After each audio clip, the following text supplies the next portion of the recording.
So Kathleen Wheaton, please tell us about you and WWPH. Hi, I am the president and managing editor of Washington Writers Publishing House, which is now entering its 48th year as a small nonprofit press based in DC. It's a cooperative, and it's a very interesting model. We have an annual contest, and we choose two manuscripts of fiction, either short stories or a novel, and a poetry manuscript. And the two manuscripts that are the prize-winning manuscripts are published by the press, and then the authors become members of the press for at least 2 years. And so we have this kind of rolling roster of judges and editors, and it's a great community, and it's really a lot of fun. And we are putting out for the first time since 1995 on Tuesday an anthology called This Is What America Looks Like. And so we're excited about that. But the other thing I just want to emphasize is we have two brilliant books that came out this year. Adam Schwartz's The Rest of the World and Stephen Leyva's The Understudy's Handbook. And I wish we could have had the in-person crowds to celebrate these two wonderful books, but I know that you will enjoy hearing them read. They're both just really tremendous writers and lovely people as well, which is always great because we are a cooperative. So yeah, I'm excited to hear them read, and thanks for coming and for supporting them in the press.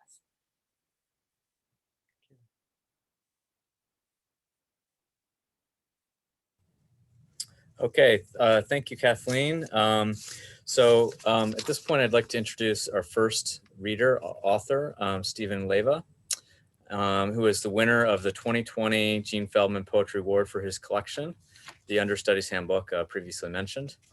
Leyva was born in New Orleans, Louisiana, and raised in Houston, Texas. His poems have appeared or are forthcoming in Two Bridges Review, Scalawag, Nashville Review, Jubilat, Vinyl, Prairie Schooner, and Best American Poetry 2020. He is a Cave Canem Fellow and author of the chapbook Low Parish.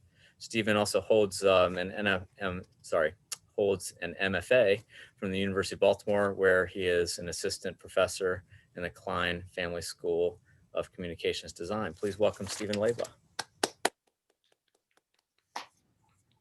Thank you so much, Nathan, and I'm so glad to do the Reston reading. I've done it before. It's nice to come back and read a little bit from this book. I'm going to start. I know I can be sort of affable and jokey, but in the poems, I just like to get to them. So I hope they speak for themselves, and I hope you enjoy what you hear. I'm going to read a poem that was published in the Baltimore Review called How Our Sons Learn to Fight. How Our Sons Learn to Fight. The same chest-thumping tableau of two men disrobed, and so close their fears thin to apple skin. We ain't hear nothing. Drum kit, we forget whose breath broke the silence. In the dark, can anyone tell one groan from another? The angels, or Jacob's, or the subwoofer praying hard to our knees, which fall and rise unrepentant to the parquet floor. The punch bowl gloriously shatters, slapped with strobe light. Our bodies remember our fathers saying, throw the first fist and buck. We remember we invented our fathers' advice about how to fight another man, because we did not know how to begin a love, only how to bruise the end.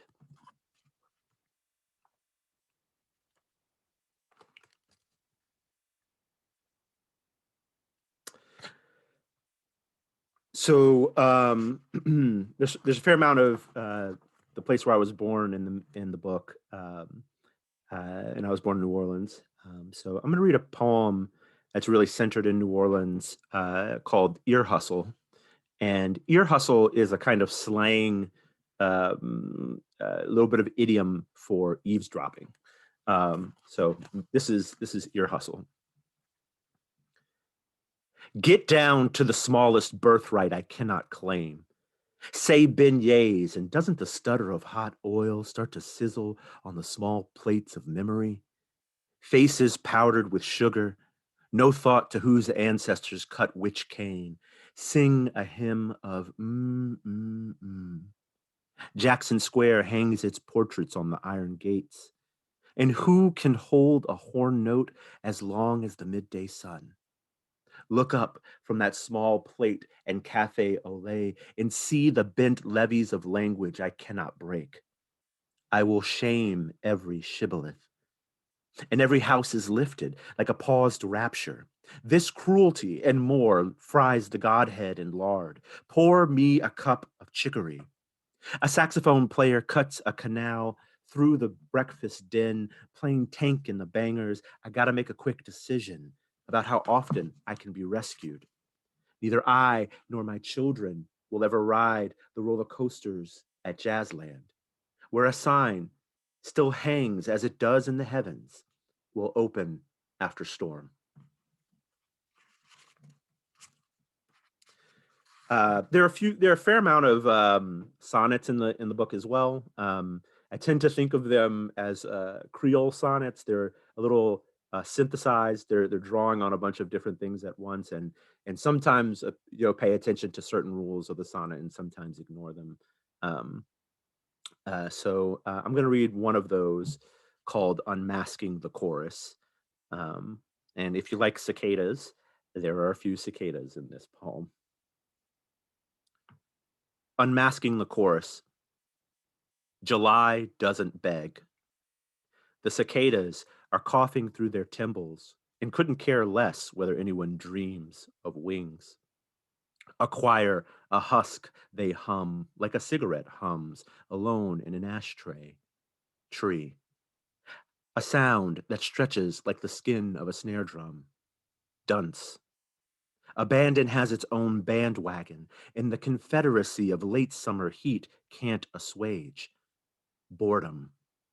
The horizon sighs like a churchwarden pipe.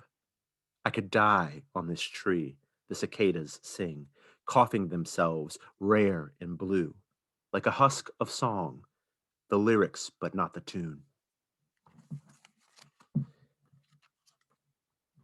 All right. I'm going to read a couple more. Actually, I'm going to read a poem that I almost always read, and it is one of the things that there's a fair amount of television and theater in the Understudies Handbook as well. And one of the things that my mother and I used to do together growing up is watch a lot of Star Trek: The Next Generation. And it wasn't until that I was much older I realized that part of the reason why we were watching so much Star Trek: The Next Generation is because Patrick Stewart was the only white man that my mom was like, damn fine. So, as I grew up and explored acting myself, Patrick Stewart's one of my favorite actors. I kept trying to write an ode to Patrick Stewart. And every time I sat down to write it, my mother insisted on being in the poem. So eventually I let her. So this is Ode to Patrick Stewart, snatched by Mama. Playing captain on TNG, you brought sexy back to balding. Or so my mother said, half smacking her lips on Jean-Luc. Easy on brown eyes that never loved white men before. All those roles in the RSC, prepped to sit on the set. Roddenberryan throne, leathered in late 80s tan. Among your stage credits, nobility caught in a photo-negative stage production, Othello. Gray temples, fully shaved, black face rubbed out the imaginary cast list, dark love calling back the days when you lived in my living room TV, making mulattoes in my mother's mind. her Desdemona fantasy. And true, she doesn't even know that name, but could pull it off, pull down the world's stage, or at least undress taboos, having bowed before in one Minnesota courthouse near Mankato State, nearly pregnant, newly married. With you, she could do this as quickly as she has taken over this ode. Sir Patrick Stewart, the one of my memory, way back when two TVs could stack on each other, alternative shelves. You were loved, not wisely, but too well. I'll just read two more. I thought, given the events of a few weeks ago at our nation's capital, I would read this poem as a reminder. It's called Supremacy, and it is really based in metaphor. So if you've ever played badminton, you'll understand the metaphor. Supremacy. Consider the shuttlecock, its deft lightness, its rubber nose unbent, its attention to racket, its fear of the ground, its willingness to lob or smash, its whiteness, its penchant for being held afloat by the slightest breeze or histories of swing, how it needs to be batted between two players, how it recognizes their want. Consider its feathers, its plastic, its conical shape suggesting hierarchy, and always its weight in your hand, how it seeks to be served.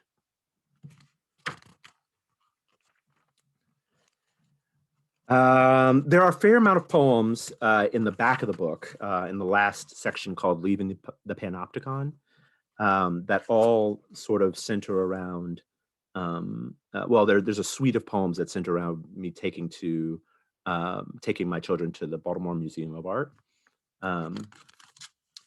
So they're like one part ekphrastic, one part sort of like recounting a memory. But the poem ends with a poem, or the book ends, and that section ends with a poem called Anti-Confessional 3. So I'll read this, and this is the last poem that I'll read. Anti-Confessional 3. This isn't a secret.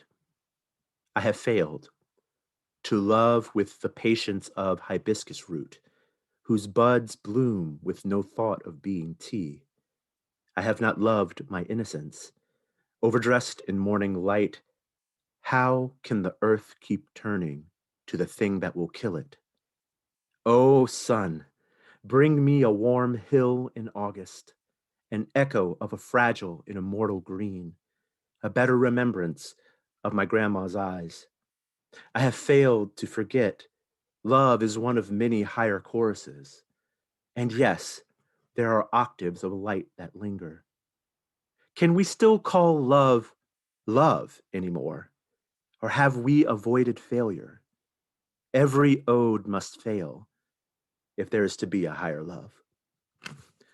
Thank you all so much. I hope you hear a little bit of Steve Winwood's 80s music, Higher Love, in the end of that poem. So let that carry you and transition you into hearing a little bit of Adam's work, which is fabulous. I know you're going to love it. So thank you so much.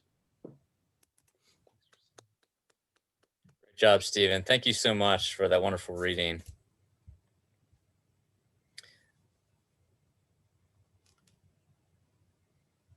Sometimes my fingers are a little slow. That was really great. And a couple of poems I hadn't heard before. Thanks again for reading for my series here, Reston Readings. And before we transition to Adam, just wanted to mention, I guess, Kathleen, maybe I should ask a question to you. What is the best way for folks to purchase Stephen and Adam's work right now these days? Oh, well, I'm glad you asked, because Washington Writers now has on our website, which is www.washingtonwriters.org. We have a bookshop online where you can order books directly from us. So that's a great way to order. Otherwise, we also encourage people to order through Bookshop, where you're supporting local independent bookstores. So those are two great options. There is always Amazon, but if you can order another way, that would be great. And both Bookshop and Washington Writers offers a competitive discount to Amazon. So, and that would be a great help. So please do get the books. You will not be sorry to have them. Okay, great. Thanks for mentioning that. And I did type in the URL into the chat if you want to check it out there. Okay, our next author is Adam Schwartz. Adam is the winner of the 2020 Fiction Award for his short story collection, The Rest of the World. Schwartz's stories have won Poets and Writers WEX Award, Philadelphia Stories Marguerite McLennan Contest, Baltimore City Papers Story Contest, and have also been published in Arkansas Review, Mississippi Review, and others. He has stories forthcoming in Gargoyle and also in the Raritan. His nonfiction has also appeared in the Baltimore Sun, New York Daily News, and Bethesda Magazine. For 22 years, he has taught high school in Baltimore City. Please welcome Adam Schwartz. Thank you.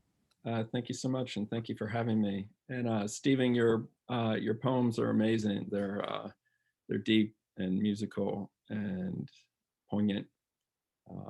It's a pleasure to hear them read aloud. So I'm just going to read a little bit from the title story of my book, The Rest of the World. And so the title of the story is The Rest of the World. High rises like towers made out of sidewalk. The minute they started talking about blowing us up, we forgot everything we didn't like about Freedom House projects. No one cared anymore about the spent lights or sometimey hot water. Pretty soon, graffiti cried through stairwells and across doors, "Save Freedom House." I had a job at a seafood restaurant called Barnacle Bob's. He'd hired me as a dishwasher. Straight away, though, he put me on his boat, working the crab pots. Out there with the wind popsicling my bones and the boat tossing my stomach, I wanted to tell him to kick rocks, except then I would have been right back in the house with excuse. So 5-6 days a week, I hit that first empty number 11 and rode the flickering lights down to the harbor where the streets were made of stone. Barnacle Bob was this old, crusty dude with a fat face and a yellow beard and a really dirty hat that he called Lucky, even when it wasn't. And he would be there, waiting in the dark by the water. Huddled down, chopping across that bay, gulls at our side, you couldn't help some days from praying those pots come up light. But Barnacle Bob had taken a chance on me, so I worked to keep his chain snubbed, the slack out of those cleats, his gaffs holstered, his ice iced, and everything else he wanted. One day after work, I got off the elevator and I could see way down at the other end the little girl who lived across the hall, sitting on the floor, locked out again. She was 9 with a mom probably wronger than mine. J. Cole was rocking in my headphones and the long, smooth hallway smelled like old mop and fried onions. I slipped off the headphones and stepped lightly, listening. I pictured the floor seesawing, then dropping away. In my stomach, I could feel how it'd be, all of us on 7, kind of lifted together like wishes off a dandelion. When I got closer, I saw that the girl was eating cornstarch from a box. White powdered her chin. My key was in the lock when I thought I better ask her inside to wait. Inside was half upside down. Odds and ends that hadn't been there that morning were at my feet. A couple dug up plants from somebody's garden, too many fistfuls of still good relish packets, and a stroller, one of those ones they got for running the baby, sleeping, a tall orange cone in it. My mother, the one I call Excuse, will inch the socks off your sleeping feet, and I knew at once something of mine was missing. but I felt I was better off not knowing what she took until I needed it, since it was gone now and wouldn't be coming back, whatever it was. In the living room, Maya stood at the window. "Where's your mom?" I asked. "Out," Maya shrugged. She watched me as I gathered up my crabber's gloves and yellow waders and CD player and locked them in my trunk. "You don't go to school?" she asked. "They put me out," I said. "You must be bad," she said, looking me over. "The principal got robbed," I said. Her mouth went slack. "Stop playing." "Psych," I said. "They got me for eating Pop-Tarts in the bathroom." "That's it?" she asked. "I'm tired of school anyway," I said. "They always want you to write something, even after you do your answers. They'll even take your scratch paper," I said. I walked to the window to see what she was looking at. Outside, there were workmen everywhere. Some dudes in hard hats were wrapping columns in something. There was a trailer marked demolition. Further off, other men in mask spaced helmets held blowtorches over manhole covers. I had no idea why. Even animal control was out there unloading cage traps from a van. "Dag," I heard myself whisper. "They getting ready." "They're sure in a hurry for something," she said. "If they're going to get rid of us," I said, "they better do it before it gets hot." From 7, the concrete square below looked split by green spider legs of grass, all hairy and tall. We could see people clutching plastic bags or humping boxes. Every so often, people would stop and huddle, shaking their heads, hugging, might have even been crying before stepping through that grass. They did not seem to be in a hurry, but kept on going away. Some of these people I'd known my whole life, and watching them gave me a funny feeling, like I was looking at something I might miss later. "It must not have been as bad as everyone said," Maya said. "Or we got used to it," I said. She pressed her forehead against the window, looking down. I've been waiting for them to say it's all been a big mistake," she said. "They didn't mean it, and everyone can come back now," she said. "They're not going to say that," I said. "I know," she said, "but they should." "You think so, huh?" "I mean, don't they feel bad for putting people out?" she asked. I stepped away, rubbing the cold out of an elbow, acting like it thought it was still outside. "You don't ask the hamster spinning the wheel when he's had enough," I said. She squinted at me, lost. She had a round face and little porcelain saucers for eyes. They were the kind of gentle eyes a little girl is supposed to have. I stretched out on the couch. I hadn't realized how tired I was. I reached under the couch and grabbed 2 comic books, one Fantastic Four, one Hulk. I felt good, happy even. People had a lot to say about me and my comic books. Excuse said I was too old for them, but I'd never seen her read anything. Other people said comics ain't real, but what I need real for? I had plenty of that right outside my door. Basically, people will tell you anything if you let them. I closed my eyes. The heel and pitch of the boat were still under me. Even now, with a whole bunch of cyclone fencing around the nothing where our home used to be, people still feel sad the way Maya felt sad then, tattooing FHP forever on their arms or necks. That was funny to me, inking up your body with a place that doesn't even exist anymore. I guess they thought it'll make them feel a little less empty for the people that used to be there. All of us, me, Excuse, Maya, picked up and dragged ourselves to my Nana's on the west side, which is where all this mess started. By then, Maya had been staying with us during those last weeks before they blasted our building to the ground. Nana said she'd get custody of Maya when someone started asking, but no one ever did. Nana was 63, worked for Social Security, and drank a prune gin cocktail before taking out her teeth each night. At night, the teeth slept grinning, ready to talk, in the water glass on Nana's bathroom sink. I'd stayed with Nana before. Once, when I missed a lot of kindergarten, the school sent the police and declared Excuse unfit. Duh. Once, when I was 8, an Excuse had me steal razors from Safeway, and they caught me. Once, a couple years ago, after this Mexican maid at the Quality Inn let me hold that room with the jacuzzi for nothing until I got found out. A bunch of other reasons I can't remember right now. Nana was Excuse's mother, but they weren't nothing alike. Nana's is where you went when you wanted someone to ask you what you want to be when you grow up. She was never one of those pinch your cheek grandmas, but she looked after me and took pride in her house, hanging the windows with beige lace, feather dusting the good china, which never came out of the cabinet anyway, vacuuming when there was nothing to vacuum. She could cook too, pans of lasagna, baked macaroni and cheese, big gravied roasts she served on egg noodles, and you didn't have to play sick to get any of it. I think Nana wanted to be free of her daughter, and I was the thing that stopped her. Nana never said this. It's what I thought was all. No one believed Excuse's promises about getting herself together once we were on the west side, because she never had herself together over east. It might have been the second or third night after we got to Nana's. We sat around trying to act normal. Maya was messing with a rainbow hula hoop Nana had brought home. Nana sat in her recliner working the crossword.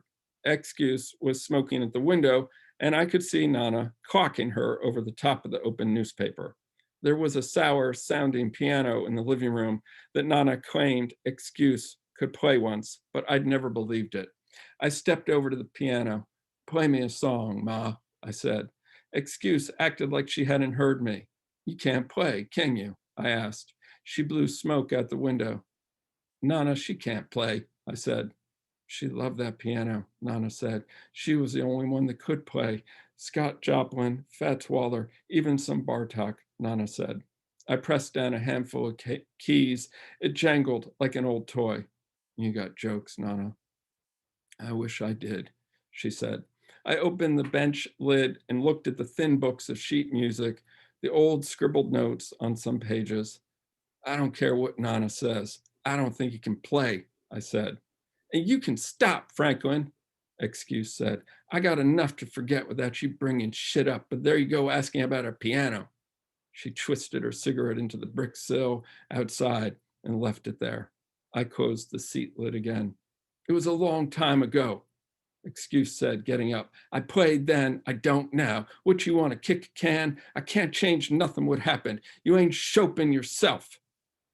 She walked into the hall and was out there with her hands on her lower back for a minute, trying to get herself together when she called me over, away from Nana and Maya. We stared at each other, neither of us speaking, and then she said, "I'm gonna need something." I kept quiet. She said softly, "You know, it's different over here. I don't know these people like that," she said. "What you expect, a marching band?" I said. "They're out there." "I'm in the hole with that little crew already. I need help. I'm going sick," she said. "I ain't got no money," I lied.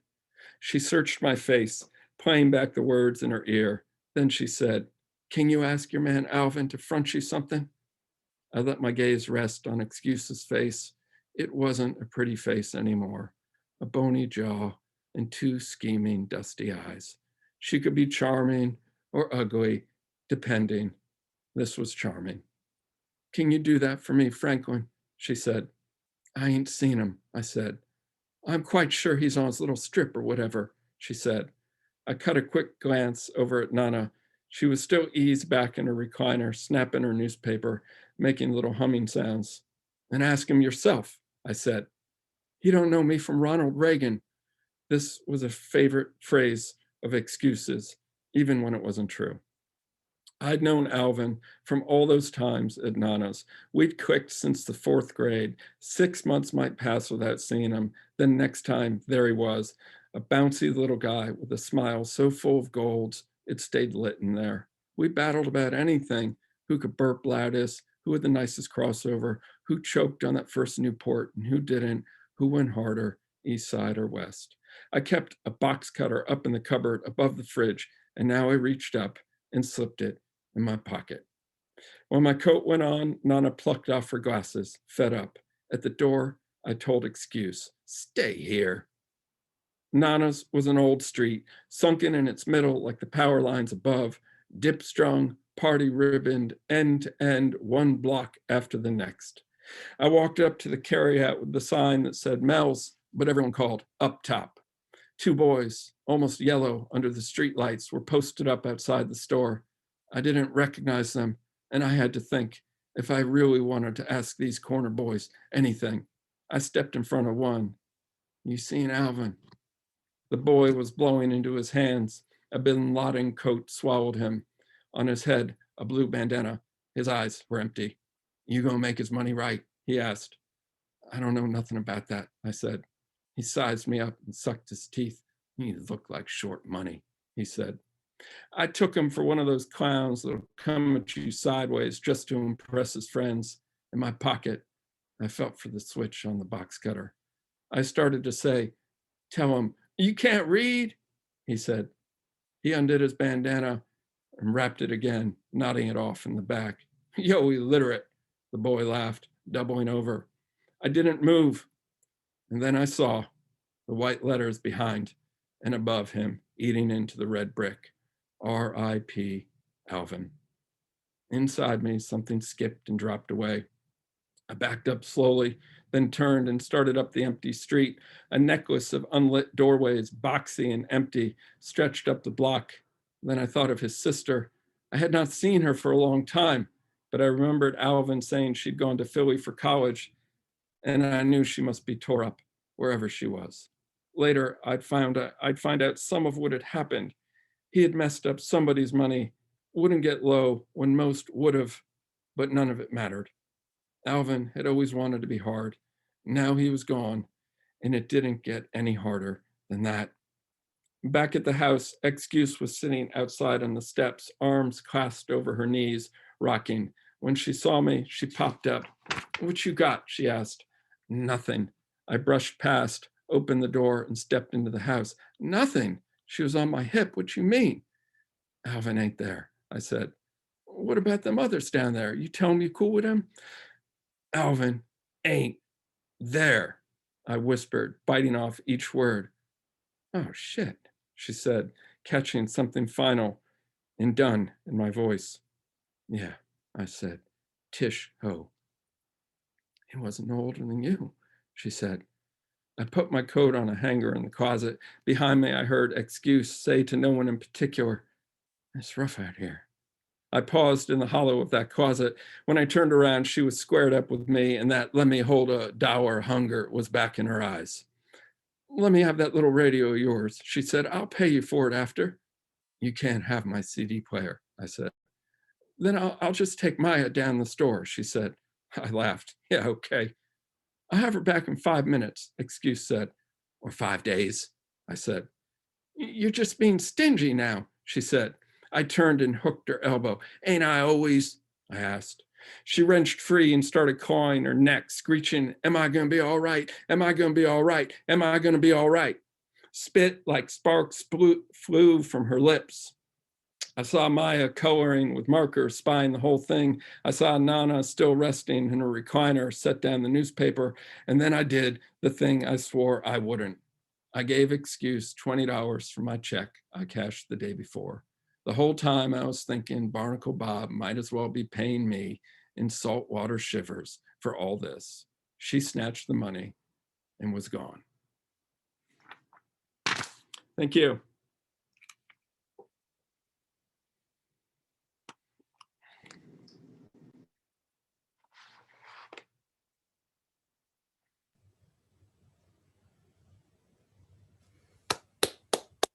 Wonderful job, Adam. That was really amazing.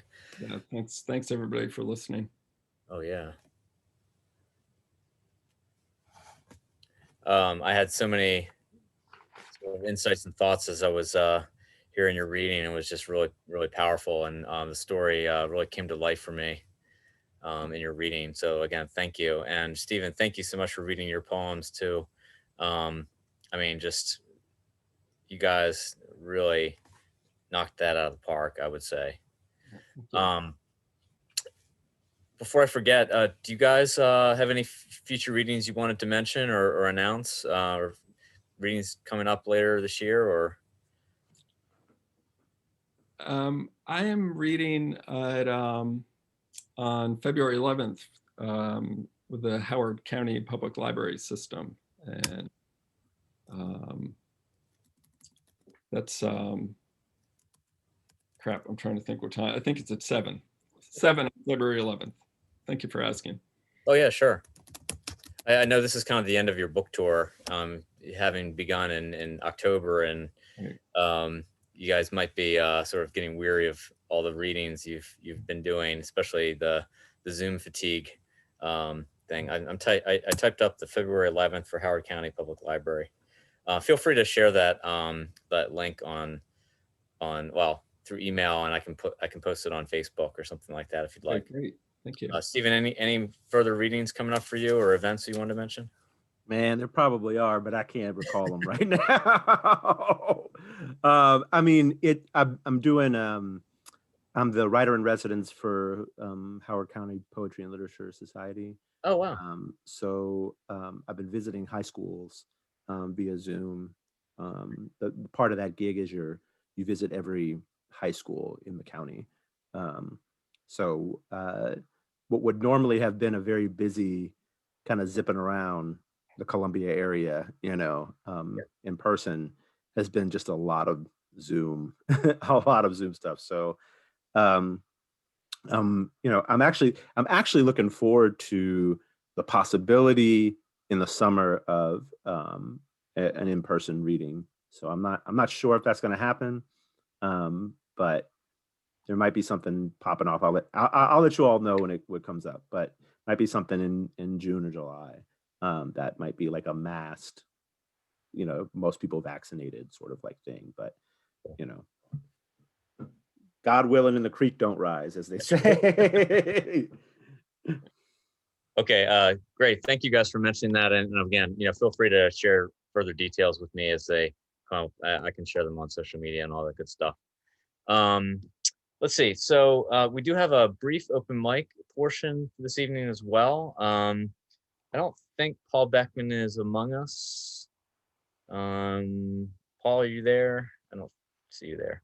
So the first person I have is Claudia Gary. Claudia, are you ready to? Sure. Yeah, thank you. I enjoyed the reading very much. Thank you. This was nice. I'll read first pandemic wardrobe advice, which is kind of a variant sonnet. In case our moms and dads are out of range, a comic urges us to change our underwear each day, but nothing else. What would mom say? Mine used to shout, dress up, see and be seen. Clothing, I learned by 17, was her enchanted world, in which today she might be curled, her Eden, Shangri-La, and Xanadu. Born somewhat after Spanish flu, gone before COVID, she had duds, though not tranquility. Though arts and friends sustain me in my nest, I miss her and her reasons to get dressed. And thank you. And this is called Welcome to North Philadelphia. It's from the several months when I was in Philly helping to complete the census back in September and October. So this was, I think, about the first day. Welcome to North Philadelphia. 2 blocks from my next census destination, sirens grow louder from behind me. I pull over. 3 police SUVs blare past and stop in the next corner. This reminds me that my registration stickers are still in my purse. Philly officers might not know, if they care, that in Virginia we've been allowed a moratorium till October. So I exit my car holding a scraper, alcohol prep pad, and 2021 on sharp-edged squares. The license plate's updated, now I can breathe. Rub hands with toxic-smelling sanitizer, adjust my glasses, mask, sweltering face shield, and look up to see what those cops are doing.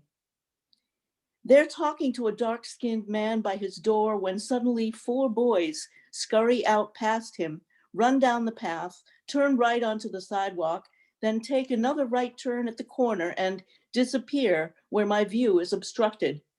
Is there another officer to meet them? What's going on here?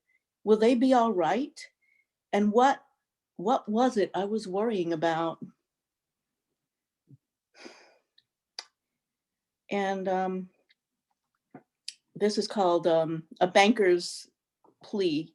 This is something it's light verse, but it was based on a quote from Atul Gawande, who was interviewed by David Remnick in New Yorker about how the vaccine would go. And this was back in December, not too long ago. And the line that sort of started me thinking about this poem was, think about it. The bus drivers never came before the bankers before. So this is a banker's plea. I know a guy who knows a guy who drives the crosstown bus that stops here on Fifth Avenue.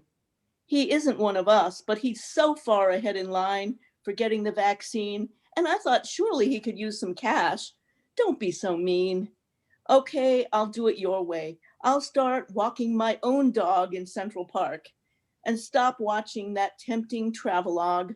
I'll wear no tie, detoxify, and never lie or cuss, if only I can be the guy who drives the crosstown bus. Thank you. Great job, Claudia. Next up, we have Brandon Spilata. Let's see. Brandon, you still there? Yes, I am. Okay. Cool. Hi, how you doing, everybody? Thank you for everybody who read. I really enjoyed all of your work. It was wonderful to hear. I'm glad you all came tonight. I'm just going to read 3 quick poems. First one's going to be called Love Poem for the Universe. I was there at the beginning, and you were home. You recycled my stardust for millennia like laundry, my energy flowing like electricity through a filament. With one spark in 30-something years, I've accepted our epiphytic symbiosis, the only orchid of its kind hitching a ride on your tree of life, blooming with petals of our poetry every now and again. Chaos theory depicts your center, despite not knowing all the facts, tries to oppose your proposal to be my partner, the partner who would never dispose of our evolution, leave it marooned on a tiny island of pain to harden under the eyes of no one at all. Those are the sweet nothings you whisper when the world paints itself larger or smaller than just enough. You've always held faith in change, and your voice was my herald across generations of cosmos, tidal waves of ripples.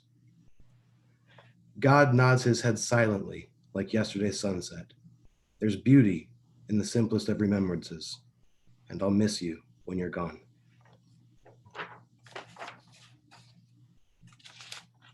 The next one I'm going to read is one a little shorter called Writing Poetry with God. I end up doing most of the talking. Questions as worthless as the genesis of kings, the floorboards creaking their disapproval. The time spent in between writing words is cousin to the vastness between molecules, savior to the wreckage of time. Each gift of silence is brief, simple, like my father explaining that we're going on vacation. And last, I'm going to read a poem called The Anticipation. We just had our first son on Friday, and we were sitting there. Lots of nurses were coming in and out, and I had a lot of time to myself. And I wanted to work on some writing, and it was just chaos in my mind. And I thought, this anticipation is killing me.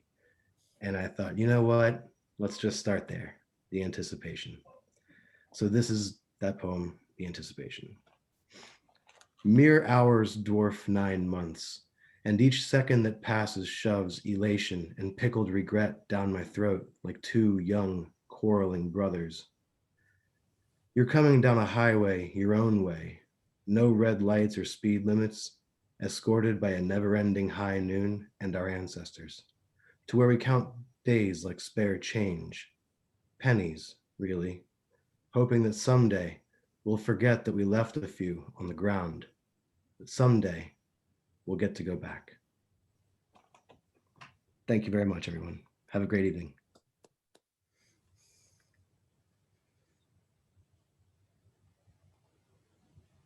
Okay, thank you, Brandon. That was great. And again, congratulations to you and Ashley. What is your son's name, by the way? His name is Cooper Charles Spalletta. Wow, that's great. Yeah. Congratulations. Thank you so much. Yeah, he's perfect in every way. Exactly, Stephen. Presidential. Okay, last but definitely not least, we have Jacob Weber who's going to read for us. Let me just do the little spotlight thing. All right, thank you. This is a short story that was just recently published by a online literary journal called The Under Review, which is a fun journal because they all of their literature has a sports angle to it. This short story I'm about to read is something that came to me after watching a famous slam dunk from Jason Tatum on LeBron James from a couple of years ago. I'm gonna send you all, in case you've never seen it, that's you can watch you'll spend 45 seconds watching Jason Tatum dunk on LeBron James there. What was always sort of memorable to me about that wasn't the dunk, but the fact that Tatum taunted LeBron James afterwards. I love LeBron James, and so I had feelings about it. And those feelings ended up coming out as this story. The story called That Jason Tatum Dunk on LeBron. My son just finished watching the same clip for the third time, and each time he said the same thing. Oh, damn! Oh, shit! He's 15. I'm not about to get on about the cursing. His friends say far worse when they're on Discord together. It's not what he said that concerns me, it's what he said it about. The clip is from last night's Eastern Conference Finals game between the Celtics and the Cavs. Jason Tatum, a rookie, dunked on LeBron James about halfway through the fourth quarter. When I say dunked on him, I mean dunked over him or maybe dunked right through him in humiliating fashion, especially when it's a rookie up against a guy who's in the conversation for greatest of all time. And he punked him right after too. Get that, bitch. Duncan. Small swear words are fine, but we draw the line at misogyny, even when the bitch he's talking about is a 6'9" man. Well, look at it, Dad. He holds up his phone, eating the last of his eggs with his other hand. He keeps stabbing until the tines are full, then crams it all in his mouth. I saw it last night when it happened. Tatum could have gotten a technical for taunting, and then that would have wiped those points right out. I also saw that after that dunk, LeBron and the Cavs won Game 7 on the Celtics' home court to move on to the finals. Again. So what? They're just going to lose to the Warriors. He's almost certainly right. But this seems like one of those important moments when I've got a chance to use the 5 minutes before school and what little bit of waning influence I have to steer him in the right direction. Tatum intentionally ran into LeBron after dunking on him in order to add to the humiliation. LeBron's made out of sheet metal, so he wasn't hurt, just surprised by the little bump he felt. But Tatum was obviously pleased with himself in the clip, and Duncan is pleased watching Tatum. This calls for finesse. LeBron can handle finesse as well as Braun. It's what makes him the best. I wish I were as versatile as a father. At the adopted parents of children of color support groups, most of the other parents talk about how important it is not to see ourselves as white saviors, thinking we rescued our kids like they were puppies from a mill. I don't know how anyone could think I saw myself as anyone's savior. Fact is, once Duncan goes to school, I'm off to a job walking dogs. I'm sort of in between better things right now, which means Ellie's pulling most of the weight with the bills. If anything, Duncan is saving me at the moment because Ellie is more willing to put up with my lack of a grown-up income on account of how closely I've been keeping an eye on him lately. Not saying we don't trust him. We just know these are the years where it starts to count a lot more if something goes wrong. Elle and I knew when we adopted our son, we need to find Black role models for him. It's why we named him Duncan. after Tim Duncan, the Spurs power forward. We knew one day he'd find out about how and why he came to us, and we wanted him to know there are a lot of strong black men who stay with their families. I read the other day the number is increasing. There are plenty of great role models, even though he doesn't have to settle for weak ones. It's why I wish he'd idolize LeBron instead of the punk who thinks he's somebody because of one big dunk. He hasn't listened to me as much since he could beat me at basketball, which was about 4 years ago. Not that he doesn't listen at all, but if I come on too strong, I'll blow it and lose whatever ability to sway him I still have. We all get dunked on sometimes, son, and we all dunk once in a while too. We have good days and bad days, but they're all just days, and there's another one coming right after it. Just like as soon as you dunk on someone, you got to run back and play defense. That's why I like LeBron. He's in it for the long haul, for the whole season, not just one play or one game. That was lame. I know it was. I wouldn't have bought it when I was 15, and my generation had about 1/10 the cynicism his does. For the life of me, I can't understand why they hate LeBron James so much.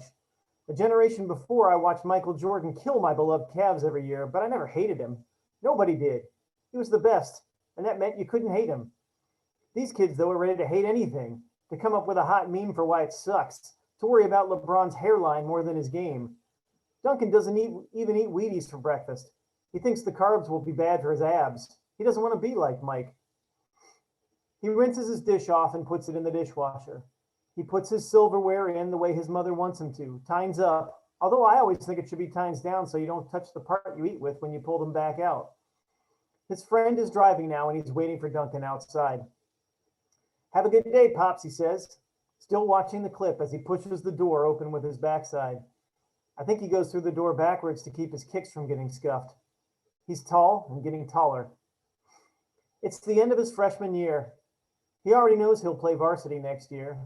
There are 8 black boys in his school and 3 on the basketball team. If I had my druthers, he wouldn't be playing, wouldn't be propping up a statistic like 3/8 of black boys in a mostly white school will make the team and all the other assumptions in our community that get support from a statistic like that. But he's good. I don't want to tell him to play, and I don't want to tell him not to play, just like I don't want to tell him who to look up to, and yet I don't want him to look up to the wrong people either. To be the white father of a black boy is to assume you're screwing everything up, especially when you've been walking dogs for a living since you left your job at the bank. My boss shouldn't have said what he said about my son in basketball and why it's lucky he didn't get my genes, or he wouldn't have been as good. Maybe my boss didn't really mean anything racial by it, was just giving me a hard time like he said. Maybe I shouldn't have told him to fuck himself and ended up walking dogs. At the time, it felt like I was protecting Duncan, but now we're not going to be able to get him a car when he turns 16, and college is going to be a lot harder too. So how is that looking out for him? I wish someone were keeping score of how I'm doing here. If I'm fucking this up, at least I'd know. I could live with getting dunked on if I knew I were getting dunked on. I hear his friend's cars pull away too fast. It's time for me to go now too. I start the dishwasher without having to look to see if he put his plate and fork in the right way. He's mindful of some things. Thank you.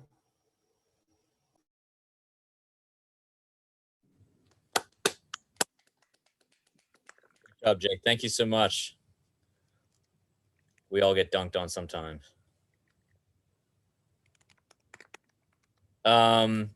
Wonderful job, guys. Everyone, thank you so much. Before we wrap up, one quick announcement reminder Kathleen wanted to make. Kathleen, you want to make the announcement?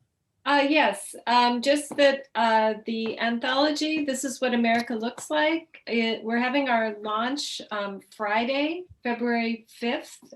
It's being launched at the Writer Center in Bethesda at 7 p.m.